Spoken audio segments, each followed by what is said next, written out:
thing started. We are recording, so Gare, take it off and let's go. Cleerline.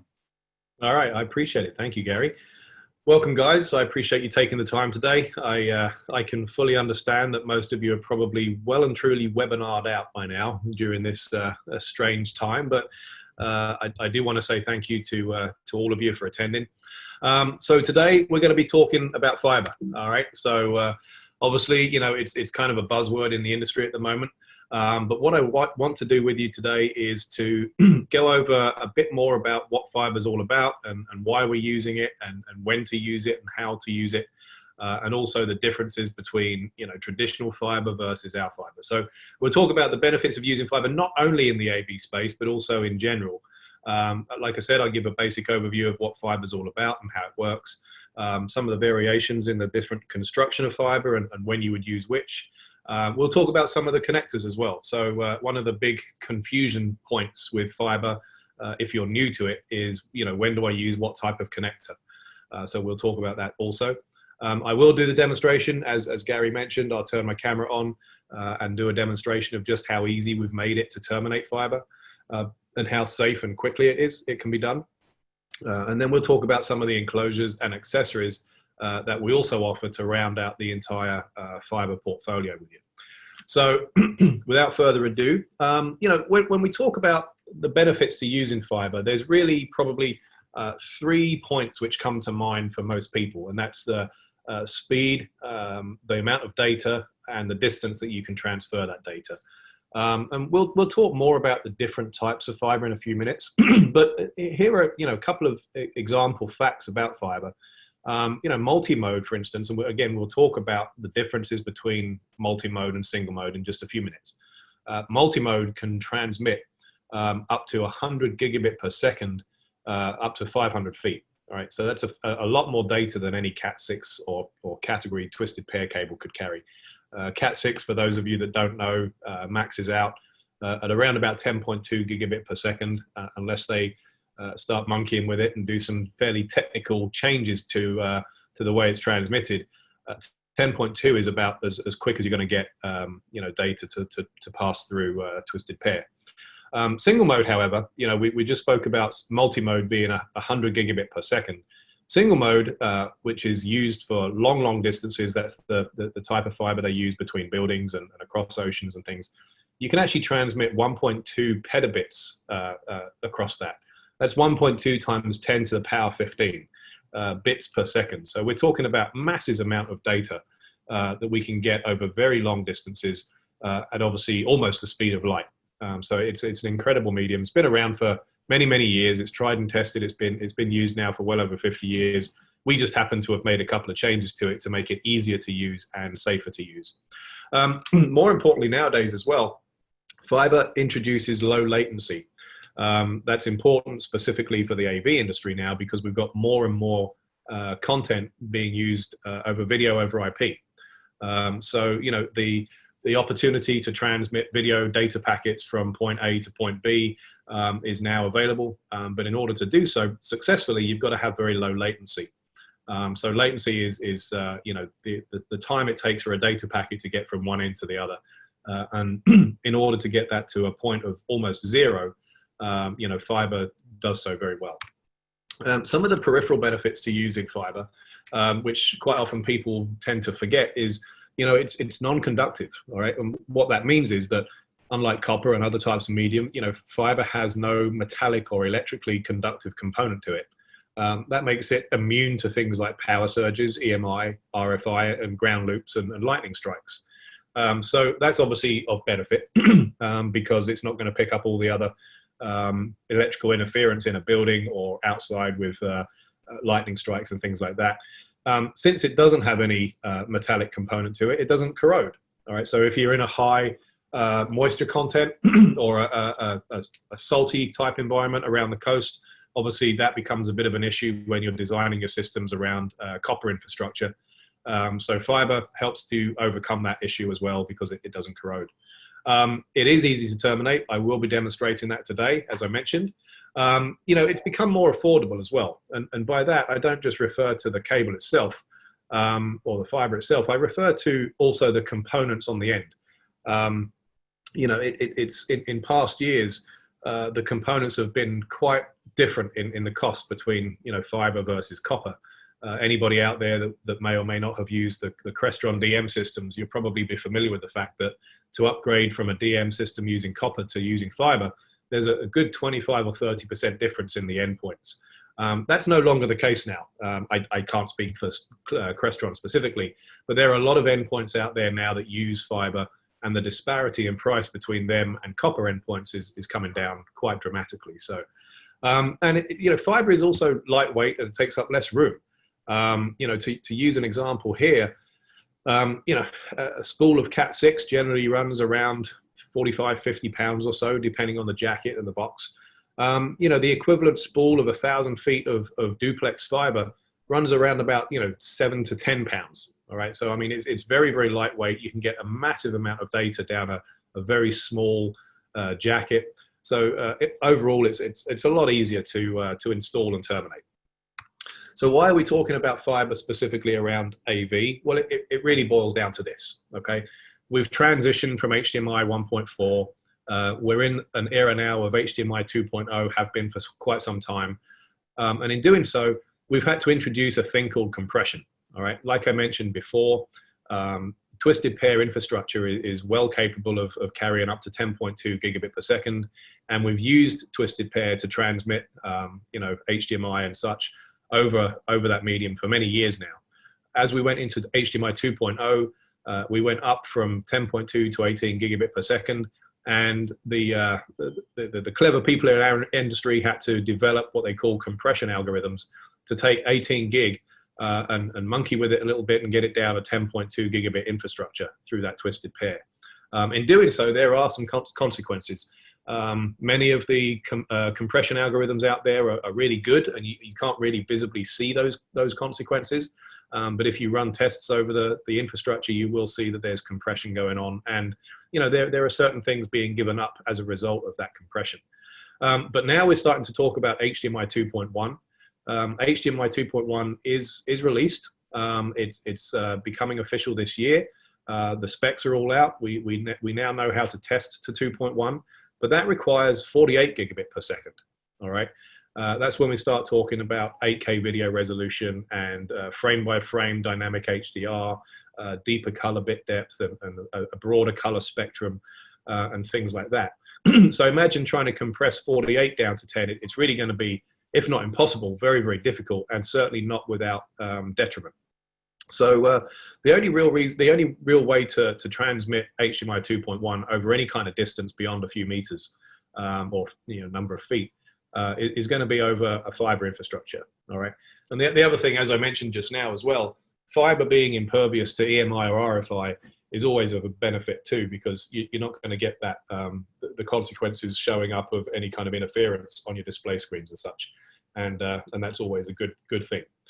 So that's why we're talking about fiber around AV. And this chart here kind of tells the story in a bit more detail. This is actually a fairly easy chart for you to you know, talk about with your clients and explain to them why we're even suggesting fiber here. And it kind of tells the story of HDMI from 1.4 all the way up to 2.0. And in actual fact, it needs to be updated now to 2.1. But what you'll see happen here is as we've gone from 1080p version 1.4, you know, at 24 or 30 frames per second, you know, with relatively low color bit depth and no HDR included just yet, you know, that goes from sort of 2 to 5 gigabit per second. And then we transition up to the 4K 30 using deeper color bit depth, and HDR begins to be introduced and things like that. We overstep that 10 gigabit per second threshold that the twisted pair can manage. All right, so as we now talk about 4K 60, 60 frames per second, no compression, we're dealing with, you know, well beyond the 10.2 gigabit per second capability that twisted pair can manage. And like I said, this chart needs to be updated to version 2.1, which takes us up to 48 gigabit per second. So we kind of refer to this line as almost like the line of innovation, where, you know, anything beneath that we can use copper, or above it rather should be, you know, you can happily use copper. But beneath that, as we step over that 10.2, we really need to be looking at fiber infrastructure. All right, so what is fiber? Many of you may or may not have seen this before, but just to kind of recap, fiber optic is a small, basically a glass tube. So it's a solid tube of pure glass, down which there are either one or several modes of light being transmitted down it. Now, single mode, not to be confused with single strand, single mode fiber is a single beam or a mode of light being transmitted down the core, and that core is 9 microns in diameter. So the numbers you're seeing on the side of your screen here, that 9 represents the diameter of the core. That's 9 1/millionths of a meter. The 125 is the diameter of the cladding. That's a secondary layer of glass around which, it surrounds the core. And that basically behaves as a mirror. It has a different refractive property to the core itself, and that causes the light to transmit down the core as opposed to bouncing out to space. Okay, so single mode, one beam of light or one mode of light at a specific frequency down a 9 micron core. Now, multimode, multimode is a much wider core, relatively speaking. We can't see the difference with the naked eye because, it's only 50 microns versus 9 microns. It's literally the size of a hair. But that multimode fiber being 50 microns allows for several modes of light to be transmitted down it at the same time. And we can do a little bit more with that. The challenge with multimode fiber is that you can see the beam that follows the red path versus the black path versus the blue path. I mean, you can tell that they're actually traveling, although they're traveling at the same speed, they're traveling different distances. All right, so the red one is going to take longer to get to the end than the blue one, for instance, and so forth. So a phenomenon happens over a distance called modal dispersion. And modal dispersion basically means that the beams of light are getting there at different times. So that's a challenge when you're dealing with distance. So multimode fiber generally is used for deployment over 1,000 meters or less. Okay, sorry, 1,000 feet or less, beg your pardon. So anything up to about 1,000 feet, multimode fiber is great. And the reason it's good is because the endpoints that plug onto multimode fiber are cheaper than single mode endpoints. However, if you're going long distances between buildings or down a long driveway beyond 1,000 or 1,200 feet or so, you're probably going to need to be using single mode fiber. Single mode fiber, we'll talk about it in a minute, but you can get several strands of single mode. It just means that that laser-based light source can transmit a lot further down that single mode. And unfortunately, the endpoints for single mode are slightly more expensive. But generally speaking, the fiber runs we're talking about within the home or within the building is going to be multi-mode, and those endpoints are generally much cheaper. All right, so what does fiber optic look like, and how, what does it consist of? Well, we've spoken about the core and the cladding already. All right, so that's the two components which I outlined on the previous slide. Above that, you then have what they call a primary and a secondary coat or jacket, which is an acrylate and a buffer jacket. So the acrylate that goes around the cladding is a hard plastic acrylate, basically, that needs to be scratched off with strippers, excuse me, in order to prepare the fiber for termination. Okay, once you scratch that off with the strippers, you have to then clean the cladding underneath it with alcohol swabs in order to prepare it for terminating. Above that acrylate, you've got a hard buffer. All right, that buffer jacket goes out to 900 microns, so we're just shy of a millimeter. So think about that. We've got 4 layers already, and we're only at a millimeter in diameter. All right, and this is one of the challenges that comes with using fiber or traditional fiber, is that it's a very, very small medium. It's fragile. Once you start preparing it, you're down to a medium that can potentially, puncture your skin, your soft skin tissues, and get into your bloodstream, and it's not very nice. So, the 900 micron buffer jacket is kind of, where the main component to the fiber stops. Beyond that, you've then got strengthening members, which are generally made of Kevlar. These aramid yarns are used for protecting the fiber underneath, and they are used for pulling the fiber. So you would actually strip back enough of the jacket that you'd pull on those strengthening members to install it.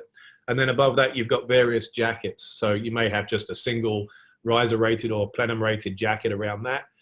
You may have several layers of different jacketing, depending on if it's, a breakout type cable versus a direct burial type cable, et cetera, et cetera. So the jacket type beyond that really is based around the application that you're using the fiber for. So fundamentally, you've got the core, the cladding, And then you've got these two primary and secondary coatings above that, each of which need to be stripped down to a very specific length, depending on the connect you're using. All right, so there's a fair amount of intricacy involved with terminating fiber, preparing it ready for connection. So with Cleerline, we differ insofar as we introduce a polymer. All right, so the polymer surrounds our cladding. So if we start from the middle here, you'll still see that we've got the core and the cladding, but we actually reduce the size of the cladding very slightly and build it back up with what we call our SSF polymer. SSF being stronger, safer, and faster. It's kind of our trademarked logo. So we still got, the important thing to remember is we still got that 50 or 9 micron core, all right, and it is glass. So that means that we're not a proprietary system, all right? We're not a proprietary size core. It's not a proprietary technology. It's a standard fiber technology that can be used with any fiber termination kits, any fiber hardware, any fiber connectors, as long as they're the 50 or the 9 micron specification, which is the standard. Okay, so we've got the core, the cladding, including our polymer, and that polymer provides us with a lot of strength and durability to the point where we don't need that 900 micron buffer jacket. That's really only there to add, you know, protection and build up strength to a traditional fiber. Okay, so we can remove that because our polymer provides that for us. The 250 micron acrylate realistically is only there as a color indicator as to which strand you're talking, you know, which strand you're working with in a multi-strand environment.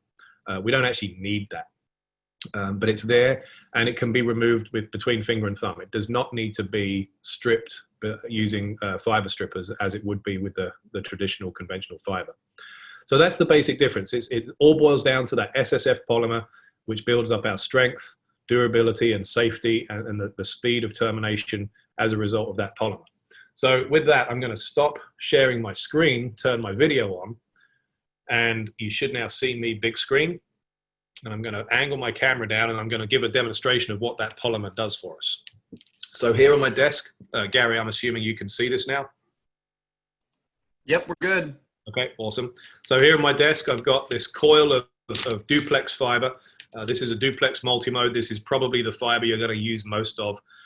It's just a duplex, meaning there are 2 strands of it here. You've got 1 strand in there and 1 strand in there. And I've stripped some of it back so I can just use the one of it. I've got my light source plugged onto a pre-terminated end here. I can also show you how to make that pre-terminated end in a second. I'm going to turn the light on. And here's my light coming out the end. All right, so first things first, I'm going to take what they call an SC connector. We'll talk more about connectors in a second. There's an SC and there's an LC. All right, the SC is a bit easier to see on camera, so I'm going to use that. The LC, again, is probably what you'll use more of, but they terminate in the exact same way. So I'm going to place that to the side. So the first thing I'm going to do is remove the jacket from the SC connector. I'm just going to leave the dust cap on the end of the ferrule here. Use the table to take that jacket off. Now I'm going to take the boot off the connector. First thing I do is place the boot over that fiber end, like so, and just pull that down for a second. I'm going to come back to that. Now the kits that we offer today is this kit here. It comes with the light source, which I just showed you. It comes in a hard carry case. It's a very basic kit. One of the benefits to using Cleerline versus traditional fiber is that we've reduced the amount of tooling you need. You don't need safety glasses or alcohol swabs, things like that. Simply put, you need just the Kevlar shears. We're going to use those in a second. The strippers here to strip back that jacket. The precision wheel cleaver to cut it to the correct length. And then there's a safety pot here for the disposables, which we'll cut off in a second. And then there's a space here for the VFL, which I have, you know, the visual fault locator. So that's the basic kit that we're talking about today, and that's what I'm using. So the first thing I'm going to do here is I'm going to take the Kevlar shears and cut the cable off the spool, as I already did. Right, so you can see the light coming out the end. Take the strippers, and you'll just traditional fiber strippers have 3 holes in them. All right, that's to strip back the various layers of those jackets I mentioned. So you use the bigger of the 3 to take the outside jacket off, and then you use the middle one for the buffer jacket, and then you use the very small one for the 250 micron acrylate, which goes around the cladding. However, we're just going to use the outside one today, the bigger of the 3. Take 3 or 4 inches of that jacket, just nip it. I can put those strippers away now. I don't need them anymore because I can now just pull that jacket off. And this is the Kevlar, which I was mentioning. These are the Kevlar aramid yarns. Flick those away, and yeah, you can see the blue, the blue fiber here has kind of come away from that. I'm going to pull the Kevlar yarns back to the side for now because I use those in a second. Now, this is where we go straight down to the 250 micron acrylate, right? Normally there would be a thicker 900 micron buffer jacket with a traditional fiber, which I would again have to take the strippers to that, and I'd have to strip down to a very specific length. And then the acrylate here, I'd have to use the smallest hole and strip that down to a very specific length as well. So with ours being the soft peel acrylate here, I can literally just take my finger and thumb, start scratching that blue coating off. All right, and again, you would never do this with traditional fiber because it would break the fiber and potentially cut you, but you can see the blue acrylate coming off. Peel that off to the end, and it starts to squeak under your fingers. So once that's done, I'm now down to that polymer coating, which I was talking about. You're not actually down to the cladding, okay? So that polymer protects us all the way to the end. However, what you can see is that where I cut the fiber off the spool, I have a dull end. I don't have a very clean end. I've got, basically there's some contaminants on the end here. You know, there's some back scatter going on. You can see the light kind of going back down the glass here. So what we need to do is we need to cut that and prepare it for termination into the connector. All right. Now our connectors come in packs of 10. They come with instructions, so you don't need to remember the number that I'm about to tell you. But we need to cut this to a very, very specific length of 28 millimeters from the end of the jacket to where we're going to cleave it. All right. And that does two things. It cuts it to the correct size for the connector, and it also creates a nice polished end as well. So we get rid of all this back scattering that's going on. So I'm going to open the cleaver. This is our cleave tool. You can see in here, it's got a small blade here that actually scores and snaps the glass at the appropriate length. And then that length is determined by that ruler that's on the side there. So it's a bit difficult to see it on the camera, but I'm going to lay the fiber down in the cleaver, draw it back to the 28 millimeter point, which is again 28 millimeters, one measurement from the jacket to where I'm going to cut it.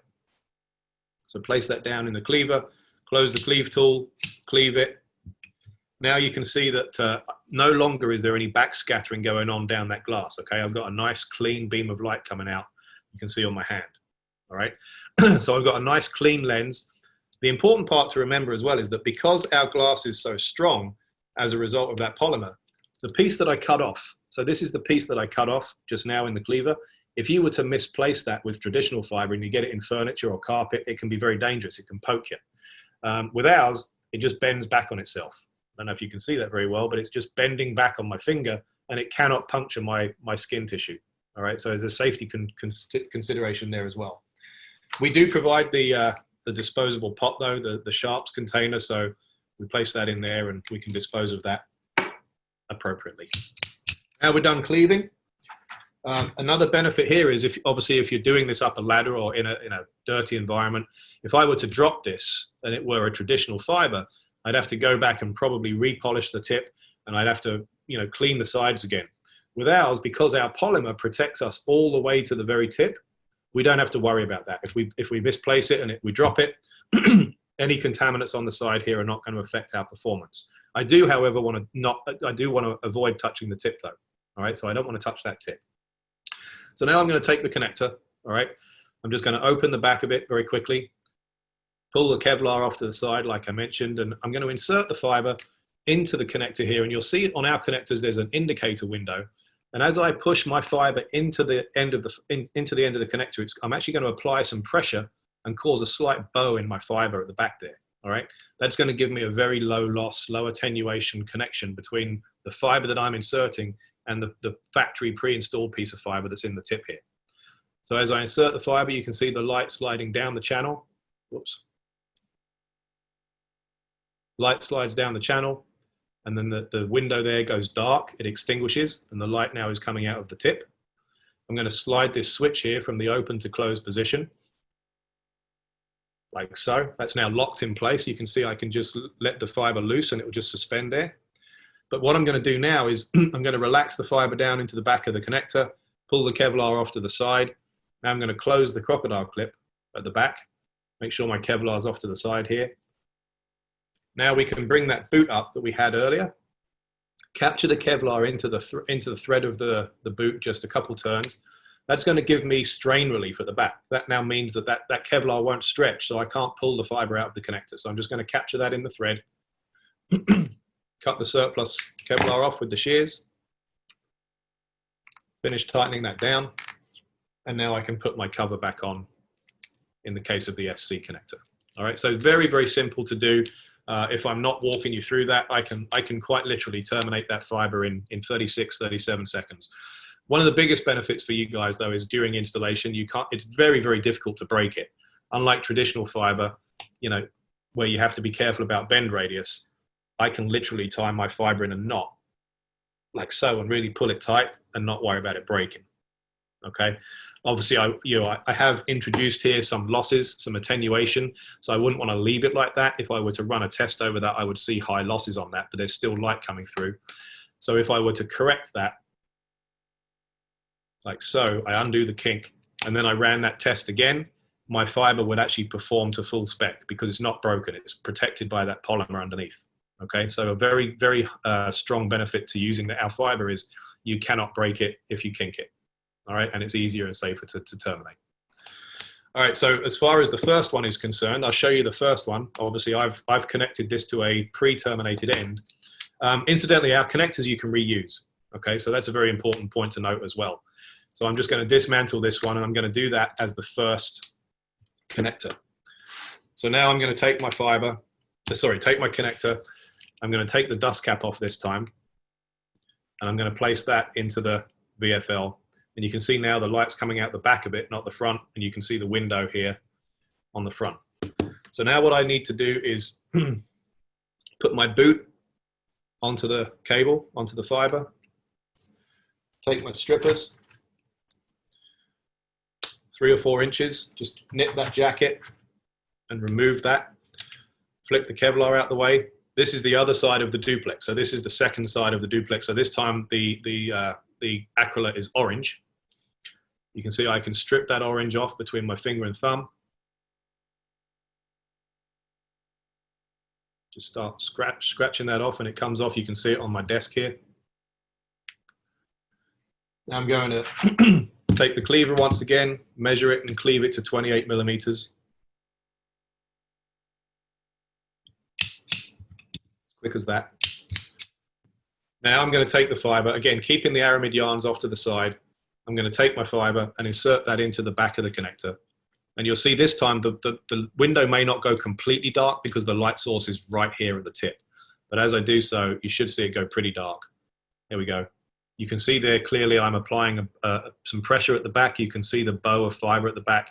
That means I'm pushing my fiber all the way into the connector. I'm going to slide that connector switch closed.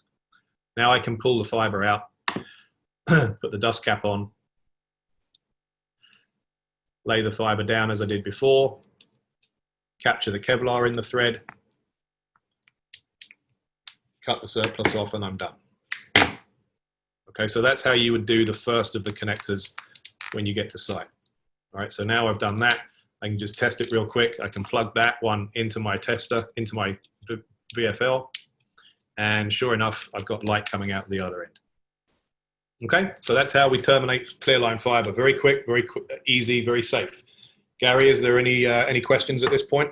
I don't see any, but guys, if you'd like to ask a question, Q&A right now, you know, really quick, is it always terminated at 28 millimeters? Because there's other measurements on that ruler. Yeah, so our SC connector is at 28 millimeters, yeah. Right. Our LC connector, being slightly smaller, is at 24 millimeters, all right? Some other people's connectors, Corning or Panduit, they might be at 26 millimeters or 23 millimeters, all right? The important thing to remember with our fiber is there's only that one measurement to take into consideration, all right? If you're using traditional fiber, you've got to take into account all those different layers, all right? So you might have to strip one back to 12 millimeters and then the next one back to 15 and the next one back to 20, all right? So that's traditional fiber using conventional connectors. All right, so that's why it's again with all of our tooling and all of our stuff, it's not proprietary, right? So this cleaver can be used for standard fiber. All right. Mhm. All of our tools can be used for anybody else's fiber out there. So it's just standard tools. All right. Did we have any questions pop up? Yeah, Tom Hall, why do you need to take the acrylate off? Because otherwise it doesn't score properly. So this being a precision wheel cleaver, basically what you're doing is that wheel that goes across the glass, that needs to actually just score the cladding underneath the polymer, okay? If you don't take that acrylate off, that cleaver, that wheel won't score through that cladding properly and cause that snap to give us that nice 90-degree lens at the end of it, all right? If you leave it on there, it just won't cut, all right? So you have to take the acrylate off to be able to do that. Justin had a question regarding the 28 millimeter. You're showing that measurement being 28 millimeter. Can you show a close-up of exactly where that is measured from? Yes, I can. All right, so if I take my fiber, I'm going to remove my face and get back to my fiber. So if I dismantle this connector, all right, so I'm going to strip back just a rough 3-4 inches of the jacket, like so. Flick the Kevlar out the way. Now I'm going to peel back the acrylate just beyond the end of the jacket there, right? So I'm just going to peel that back to within about 1/4 inch of the jacket. There's no precise measurement. And the 28 millimeters is from the end of the jacket. I hope you can see on the camera that I left some of the acrylate on, and you can see the orange glowing here, right? Yeah. That's where I stripped off. That's not where you measure from, all right? You measure the 28 millimeters, or the 24 in the case of the LCs, measure from the end of the jacket, all right? So that's where the measurement's taken from. Does that answer your question? Yep. Did you cover, can our connectors be used on other fiber? Yes, they can. And it boils down to, again, this is the core, the cladding, and the polymer, the proprietary polymer at this level, right? But because we're still a 50 or 9 micron core, and the overall diameter is 125, that means you can use anybody else's connectors. With that 125 outside cladding is the key to us being compatible with other people's connectors. Yeah. So if you have a preference, if you've got a bunch of Corning or Panduit or Belden connectors on the van already, you can use our fiber with those connectors. A couple others. Michael, how often does the wheel need to be serviced or replaced? This cleaver that I'm using here is good for about 10,000 cleaves. I've used the same one for years. I do several hundred of these sometimes every month, and I've never had to use, change the cleaver out. We do offer a more robust cleaver as well. So if you're doing cleaves every day, there's a higher likelihood that you could potentially drop it. And as I said, this is a precision wheel cleaver. All right. So any dropping of it, it could cause that wheel to go out of balance or need to be recalibrated. So the higher duty one, the more professional one, is just a little bit bigger. It comes with the other kit. That I think is good for like 50,000 cleaves, and that has more durability to it. But this one, 10,000 cleaves, you're going to get out of this no problem at all. Awesome. All right, before we get underway in the second half, Spencer asks, is there a difference between SC and LC connectors only in where they will be installed, or are they related to single mode versus multi-mode? Yes, and we will cover that. I'll explain that in a couple of slides, if that's okay. Cool. All right, let's continue. All right, very good. I'll start sharing my screen again. Turn off my camera. Okay. All right, so that's the difference between single mode, SSF fiber and traditional fiber, okay? Hope everybody's clear on that. And like I mentioned, it is necessary to remove that soft peel acrylate, otherwise it won't score and snap properly in that cleaver. Okay, so when we're on a project and we're considering fiber, there's a couple basic things really to consider before we start identifying what type of fiber to use. First of all, is there existing fiber on the project? All right, and I had an example this morning given to me that I'm working with the customer to help him transfer old fiber to new fiber infrastructure. All right, so the first thing we need to establish is there any existing product on the job? If there is, it could well be that somebody ran this years ago, and you might find that there is a print on the jacket that says 62.5. All right, now that 62.5 is the old version of 50. All right, so that's a multi-mode fiber, which has a 62.5 micron core instead of our 50, which is used today. So it's important. Think about trying to, couple together a 4-inch hose with a 1-inch hose, there's going to be some leakage. It's not going to work properly. You need something to adapt that. So if you see 62.5 on the existing fiber, that's a good, a sure sign that it's going to be older technology. So we need to know that in order to convert it to the newer technology we use today of 50 microns.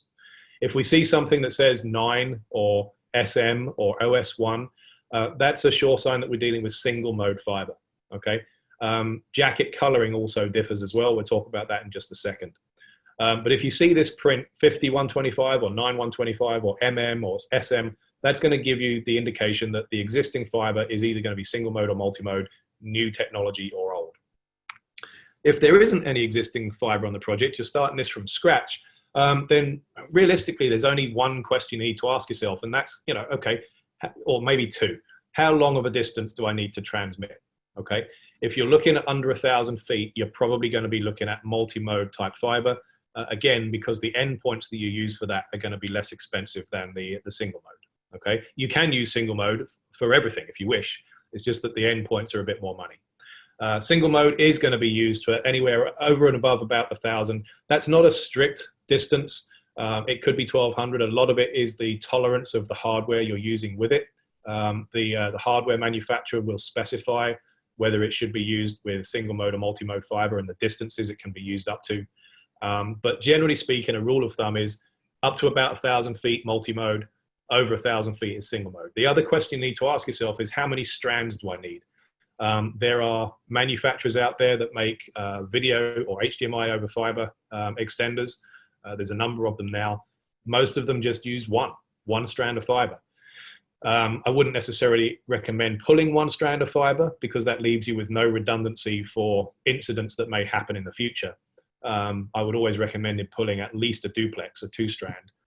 But you know, how many strands of fiber do I need? Is it 2? Is it 4? Is it 6? Etc. So how long am I going and how many strands do I need? The only other question to ask yourself is there existing hardware, fiber hardware on the installation? Are you plugging into a network switch that already has an SFP, a small format pluggable device in the switch that converts my fiber to electrons? If there is, and you've already got that SFP in place, you need to see whether it's a single mode or a multi-mode device. Okay, so those are really the only 3 questions you need to ask yourself when you're considering the use of fiber in an application. Again, the coloring of the jacket, the older technology we used was what we call OM1, that's the 62.5. OM1 is a bit sort of obsolete now. It's still available, it's still out there. A lot of people used to pull it for future proofing. Again, with a lot of technologies, we've kind of evolved into the OM3, OM4, OM5 era. It's a bit similar to saying that, you know, we've evolved from Cat 3 to Cat 5 to Cat 6 to Cat 7. All right, it's a very similar type of conversation. All right, so if you see OM1 out there, it's going to be either orange or gray, and that's the 62.5 core. We do need to convert that to the newer technology. OM2 is a lower grade fiber, which is mainly used within patch cables and things like that, or the active optical cables that we now make.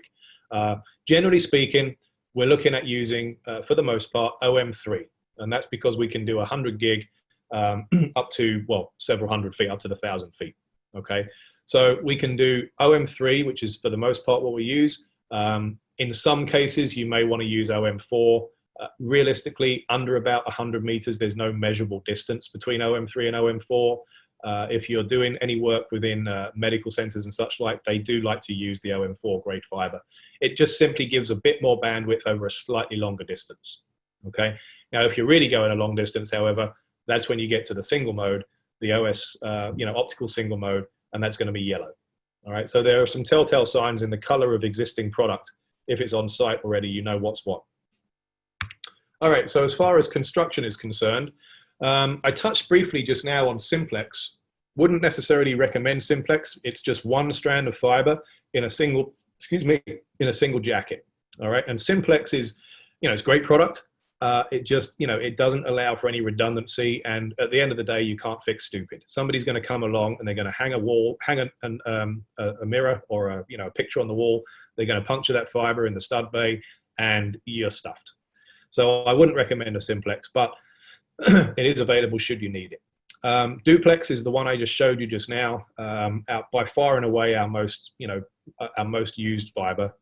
Transmit receive on an SFP port going to and from a switch. A network switch is the most common application we see that for. So duplex is 2 strands of fiber under 2 jackets, each with their own Kevlar yarns. Okay. Micro distribution, that is simply multiple strands of that same fiber, whether it's single mode or multi-mode, doesn't matter. Multiple strands of fiber within a single 3mm jacket. That's particularly useful if you've got a high density type application where you would need to have multiple fibers down potentially a small conduit or small stud bay. You've got the ability to now get up to 12 fibers in a single 3mm jacket. Breakout cable is almost exactly the same as micro distribution. It's multiple strands of fiber within a jacket, but each of those strands has its own 3mm jacket around it. This would be used in an environment which may have higher impact potential if it's likely to be banged or hit or knocked. You might just want that extra jacket protection around each fiber to allow that to be protected. Our rugged micro and armored steel and aluminum interlocking, these are our externally rated products. No, the rugged micro is great for applications where you're running between buildings or under the ground within a conduit. If you already have pipe installed, that gives the mechanical protection from spades and backhoes and such like. You don't need to go up to our corrugated armored steel. So that rugged micro is a very popular product for us if used between buildings in conduit. All right, and again, you can get up to 12 strands in a single jacket. The armored steel is if you don't have pipe. All right, that has the steel protection around it, the steel armor around it. That gives you, again, multiple strands within a single cable that you can use for direct burial applications. Aluminum interlocking, so that is more of a commercial product you may have seen in, in parking decks and warehouses and things like that. There's a lot of pipe that looks like gas pipe. It's actually cable within those. So these are more commercially rated. They just come pre-threaded in the conduit rather than you have to run the conduit and then pull the cable through. Tactical cable, if you ever do any temporary like staging and events or live events type applications, a lot more of that now is being broadcast in 8K. All right, so we can now record that and broadcast that over fiber. And this jacket here, that doesn't have any memory to it. All right, so again, if you're spooling and unspooling, cable tends to get a bit of a memory to it and doesn't want to do what you want it to do. This is our tactical jacket. This won't gain any memory to it. It's just like a microphone cable. It's very, very flexible. Fiber and power. Obviously, in our world, we've got things like cameras and PoE devices. So we need the data, but we also need power as well. So we offer like a duplex type fiber with 2 strands of fiber on one side and 2 strands of 18 gauge copper on the other side. All right, so you can now accommodate your low voltage applications as well. Bundled fiber category. So we've got that with two Cat6s and 2 fibers within the same jacket. It's not very practical to pull it. A lot of people like to pull it. It's a bit cumbersome because it's quite thick. But pulling 4 cables like that in a structured cable environment is useful if you can do it. And we can provide that for you as well if you need to. All right, on the subject of connectors, there are really 4 or 5 different types of fiber connector, but the only 2 you're likely to run into in our industry are the LC and the SC. You saw me just now terminate an SC connector. That's the square one on the right. The LC connector actually was originally developed by Lucent Technologies. So that's where the L comes from. The LC connector is smaller. It has a latch on it. Generally speaking, they are used for network switches, the SFPs, the small format pluggable devices that plug into your switch, the fiber ports. They're generally going to be LC connectors. In the AV world, we get a bit more luxury given to us with regard real estate. Okay, we can afford the space on the back of our components for the most part. So a lot of the AV world is reverting over to the SC connector because it's a bit bigger, a bit easier to terminate. They're slightly cheaper. And like I say, that's what's being used. But you don't get to decide whether you use LC or SC. All right, the type of connector that you're going to use is dictated by the hardware you're plugging into it. All right, what you do need to worry about is whether you're using single mode fiber or multi-mode fiber. All right, A lot of devices out there can actually use both single mode or multi-mode, depending on the application. The manufacturer of the hardware will specify whether it's single mode or multi-mode or both. But you will need to know whether it's either or, because you do need to match the connector to the type of fiber. All right. Single mode connectors are generally blue in color. Multi-mode fiber connectors are generally aqua in color. Okay. So I hope that clarifies things on the connectors. I do see a question's popped up though. Let's see. Is there an SC to LC converter? Yeah, it would be in the form of a, normally in the form of a patch cord, which would be an LC on one end and an SC on the other. You can get adapters to go from SC to LC as well. If you can avoid it, try not to use adapters because they do induce losses. But if you need to, yep, there are LC to SC adapters out there, both in the form of a patch cable and also in the form of just a small adapter. I think there's another question here. Let's see. I have a Cleerline kit. Is there an instructional video on how to use it? There is. So if you go onto the cleerlinefiber.com website, I'll have that up at the end of the session here. Yes, there's a video. If you just go to instructionals and videos, we've got a number of different videos, and it shows you how to use the kit on there. I'll put that link on the email tonight, guys. All right. So when we're designing and testing our fiber infrastructure, we have to consider what they call a link budget. Okay, a link loss budget. What we're looking at here is we've got 4 LC connectors, we've got 2 lengths of fiber, and we've got an adapter in the middle. And when you're testing, you need to measure the amount of loss from one end to the other with all those components taken into consideration. All right. We'll talk a little bit about testing in just a second, but generally speaking, the Fiber Optic Association likes to see a link loss of no more than 1.5 dB from end to end. All right. Now, typically speaking, dB is a measurement of difference. Basically, it can be used for sound or light, but it's a measurement in difference from a reference point to a different point. So you're using 1.5 dB in difference of light from one end to the next. And the mechanical splice connectors that are out there typically induce about 0.75 dB. So it really doesn't give you much to play with. If you terminate, standard mechanical connectors, which are, sometimes a little cheaper than ours, you're going to be inducing a fair amount of loss potentially when you're using them. Our mechanical connectors, the one I just demonstrated to you, you're going to get to about 0.3 dB in loss. Okay, so obviously with the 4 of these in line, that's 1.2 dB right there. And then you've got to consider the length of cable. So multi-mode fiber is about 0.1 dB per 100 feet. And then single mode is about 0.1 dB per 600 feet. All right. And then finally, I've got an adapter in there joining the two together. That's about a 0.1 dB loss as well. So add it all up together. We've got our 4 connectors, we've got our 2 lengths of fiber, and we've got our adapter in the middle. And we want to try and aim for a 1.5 dB or less loss between the 2 ends. Okay. Now, in our industry, a lot of the equipment being used is actually fairly tolerant of loss.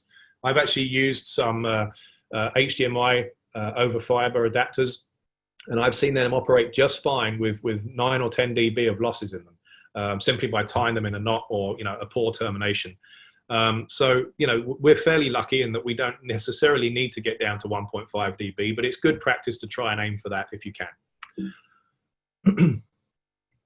All right, so a typical application where we would use fiber in a networking environment is this, where we've got a switch with your RJ45 ports, and on the end of that switch, you're quite likely going to have 2 or 4 of those goofy looking ports that you've never really paid attention to. They look like RJ45 ports, but they're not.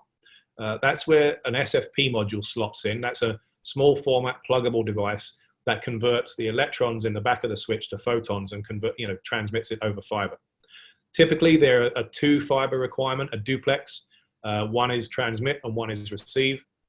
So that's interchangeable. You can change that SFP module out for either single mode or multi-mode, depending on the distances or the amount of data that you need to transmit. Okay, you can get 1 gig SFPs, you can get 10 gig SFPs, you can get 100 gig SFPs, both for single mode and multi-mode. All right, so that's determined by the application. Then you obviously have your cable in the middle and another SFP at the other end, converting the light back to electrons. And you would plug that into either another switch or a media converter, which is just a single port type adapter that converts light back to an RJ45. So a very typical application for networking. As far as video transmission is concerned, this again, we're seeing more and more of this because you need to get those high bandwidth video signals over a further distance than just a few feet or few meters. So we have our high resolution source, be it a Blu-ray player or whatnot, going over a short HDMI cable into a fiber extender. That converts the HDMI again back to fiber optic. And then so that transmits over fiber optic. I've seen transmitters out there that can take you up to 2 miles. All right, so you can go HDMI over 2 miles with zero loss. And then obviously that goes back into another extender, the other end, a receiver, and back to a short HDMI cable into your display. Okay, so again, very, very typical of what we see with a HDMI over fiber type application. All right, now we've spoken about bulk fiber a lot and the types of fiber we use when. Connectivity we've spoken about. I touched briefly on the patch cables. We do make and provide LC and SC or LC to SC and vice versa patch cables made with our fiber. So if you want to, you can just buy the pre-terminated patch cables for your application. We're also coming out with a tool on our website which will provide you the ability to specify, I want SC on that end, I want LC on that end, I want it with a direct burial cable between it, I need 4 strands. So you can specify what type of patch cable you want, and we'll build it for you, and we'll ship it out to you. All right, so there's going to be that tool available to you here, I think, in the next couple of weeks. Enclosures, we provide you with all kinds of different enclosures depending on what you're bringing into the rack. If it's just a very simple, 2-strand duplex, you probably won't need a dedicated enclosure rack for it. But if you've got more than a couple of fibers, you want to manage those fibers appropriately into a tray or some kind of cable management array. Termination kits, I spoke briefly about that just now. The basic kit, which I've been using, is all you need for Cleerline. You don't need any other type of alcohol swabs or any kind of other strippers and safety glasses, things like that. But we do offer a pro kit which provides you those. So if you're working both with traditional fiber and with Cleerline fiber, you've got the option of having the pro kit as well. And like I said, it has the bigger cleaver, so if it's more susceptible to being dropped or knocked, you might want the bigger cleaver because it's a bit more robust. Testing, we offer the ability to buy testing equipment. And when you're buying our testing equipment, I do encourage you to buy the cleaning kits as well. All right, the simple reason being, we're dealing with a medium that's 9 microns or 50 microns in width. All right, in diameter. If you get the slightest bit of dirt or dust or contaminant from your fingers on the tip of that connector or into the port of the fiber port, you're gonna void your testing. All right, so you can do all the testing you want, but if you've got any kind of contamination in there, it's going to be void. So please, if you're buying a testing kit, buy the cleaning kits as well. They're very, very important. Now the active optical cable, I'm going to introduce my camera again here. So I'm going to stop sharing this. Active optical cables are not new. Active optical cables have been around a while. They're basically HDMI cables which utilize 4 strands of fiber within them. And the video that transmits along the TMDS lines is going down those fiber optic channels, okay? The issue is that, our HDMI cables right now are rated for 48 gig, okay? And we can get up to about 40 meters doing so. 48 gig is today's specification of HDMI, that's all great. But as with all AOCs as well, this is directional. You can see here it says source on there. There's another end which says display. If you pull them the wrong way around, they won't work, all right? So there's a couple benefits to us making our own AOCs here with our glass. If you do pull it the wrong way around, or if you need to upgrade to HDMI 3.6, in 5 years' time, which is 200 gigabit per second, for sake of argument, this becomes redundant. You can cut this off and terminate it with the connectors, as I showed you before. You obviously pull back all of the other copper strands. There's a whole bunch of other stuff that goes into an HDMI cable, but the 4 strands of fiber that are here can be field terminated into a regular fiber connector and plugged into some kind of fiber extender of the next generation. All right. So when you're pulling an active optical cable from Cleerline, you're actually pulling 4 strands of field terminatable fiber in with it, which also comes with the benefit of being able to be kinked as well. Now, obviously that's not doing the cable much good, but it's not going to harm the fiber inside it. Okay. If you kink a regular AOC cable, you're going to bust the fiber optic inside it and it won't work. All right. With ours, you're not going to break that fiber. Okay. So that's our active optical cable. I just wanted to share that with you on the camera as well.